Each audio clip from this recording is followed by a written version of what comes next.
മലയാളികളുടെ പ്രിയങ്കരനായ സിനിമാ നടൻ ഷെയ്ൻ നിഗം ഒരു വലിയ സൈബർ ആക്രമണം നേരിട്ടുകൊണ്ടിരിക്കുകയാണ്. കഴിഞ്ഞ 2 ദിവസങ്ങളായി ഷെയ്ൻ നിഗത്തിന്റെ സൈബർ അക്കൗണ്ടുകളിൽ നിറയുന്നത് വിദ്വേഷവും വെറുപ്പും അശ്ലീലവും നിറഞ്ഞ കമന്റുകളാണ്. ഇതിന് കാരണമായി പറയുന്നത് ഏതാനും ദിവസങ്ങൾക്ക് മുമ്പ് പുറത്തു വന്ന ഒരു ഓൺലൈൻ മാധ്യമത്തിന്റെ അഭിമുഖത്തിൽ ഷെയ്ൻ നിഗം ഉണ്ണി മുകുന്ദൻ എന്ന മലയാള നടനെ പരിഹസിക്കുന്ന ഒരു വാക്ക് ഉപയോഗിച്ചു എന്നാണ്.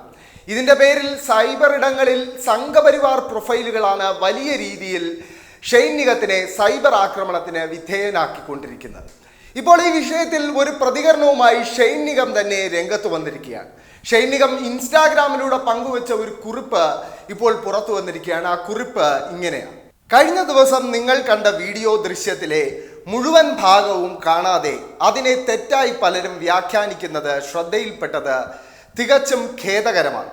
മഹിയും ഉണ്ണിച്ചേട്ടനും എല്ലാവരും സുഹൃത്തുക്കളാണെന്നിരിക്കെ തെറ്റായ ദിശയിലേക്ക് ചിലർ പറഞ്ഞതിനെ കൊണ്ടെത്തിക്കുകയും ചെയ്തു.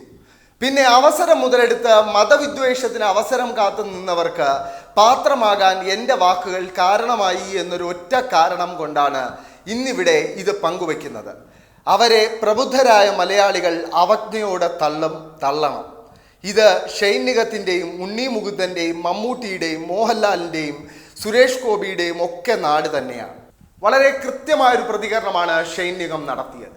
നമുക്കറിയാം, ഷെയ്ൻ നിഗം എല്ലാ കാലത്തും രാഷ്ട്രീയ കാലിക പ്രസക്തിയുള്ള വിഷയങ്ങളിൽ തൻ്റെ നിലപാടുകൾ ഉറക്കെ വിളിച്ചു പറഞ്ഞിട്ടുള്ള ഒരു സിനിമാ നടൻ തന്നെയാണ്.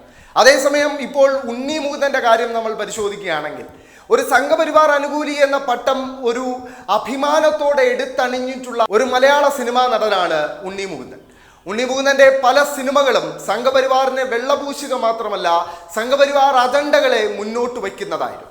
ഉദാഹരണമായി പറയാൻ കഴിയുന്നതിൽ ചിലത് ഒന്ന് 2022 പുറത്തിറങ്ങിയ മേപ്പടിയാൻ എന്ന ചിത്രമാണ്. മേപ്പടിയാൻ എന്ന ചിത്രം വലിയ രീതിയിൽ ഒരു വിജയമായി സംഘപരിവാർ ആഘോഷിച്ചു. അതിന് കാരണം ആ സിനിമയിൽ ഒളിഞ്ഞും തെളിഞ്ഞും സംഘപരിവാറിനെ വെള്ളപൂശാനുള്ള ഒരു ശ്രമം നടന്നിരുന്നു. സേവാഭാരതിയുടെ ആംബുലൻസ് കൃത്യസമയത്ത് അവതരിപ്പിക്കുന്നതിലൂടെ അങ്ങനെ പല സീനുകളിലൂടെ സംഘപരിവാറിനെ വെളുപ്പിച്ചെടുക്കാനുള്ള ഒരു ശ്രമം ഉണ്ണി മുകുന്ദൻ്റെ ആ മേപ്പടിയാൻ എന്ന സിനിമ മുതൽ ആരംഭിക്കുന്നതാണ്. പിന്നീട് മാളികപ്പുറം എന്നൊരു സിനിമ പുറത്തു വന്നു. അതൊരു പൂർണ്ണമായും ഒരു മൃദു ഹിന്ദുത്വ സിനിമ എന്ന് വിളിക്കാൻ കഴിയുന്ന ഒരു മലയാള സിനിമയായിരുന്നു. അതും സംഘപരിവാർ തന്നെയാണ് ഏറ്റവും കൂടുതൽ സമൂഹ മാധ്യമങ്ങളിൽ പ്രചാരണം നൽകി വിജയിപ്പിച്ച് ഒരു ബോക്സ് ഓഫീസ് ഹിറ്റാക്കി മാറ്റുന്നത്. അതുപോലെ തന്നെയാണ് ഇപ്പോൾ ഏറ്റവും അവസാനമായി ഉണ്ണി മുകുന്ദൻ്റെതായി പുറത്തു വന്നിരിക്കുന്ന ജയ് ഗണേശ് എന്ന സിനിമ. ജയ് ഗണേശ് എന്ന സിനിമ നമ്മൾ പരിശോധിക്കുകയാണെങ്കിൽ മിത്ത് വിവാദത്തിൽ കൃത്യമായി സംഘപരിവാറിൻ്റെ നിലപാടുകൾ ഉറക്കെ വിളിച്ചു പറഞ്ഞ ഒരു സിനിമാ നടനായിരുന്നു ഉണ്ണി മുകുന്ദൻ. അത് പൊതുവേദിയിൽ ഉറക്കെ വിളിച്ചു പറയാൻ ഒരു മടിയും ഉണ്ണി മുകുന്ദൻ ഉണ്ടായിരുന്നില്ല.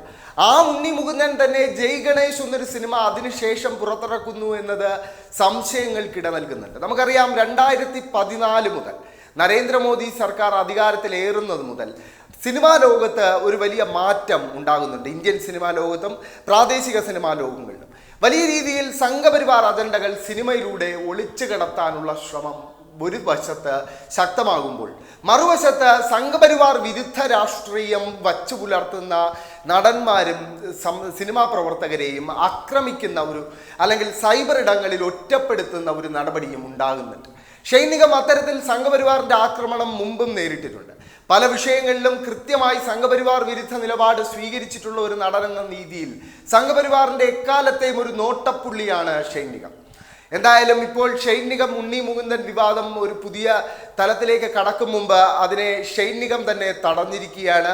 ഷെയ്ൻ നിഗം പറഞ്ഞിരിക്കുന്നത് ഉണ്ണി മുകുന്ദൻ തൻ്റെ സുഹൃത്തു കൂടിയാണ് എന്നും അതുകൊണ്ട് തന്നെ ഈ വിവാദം മുന്നോട്ട് കൊണ്ടുപോകാൻ താല്പര്യമില്ല എന്നുമാണ്.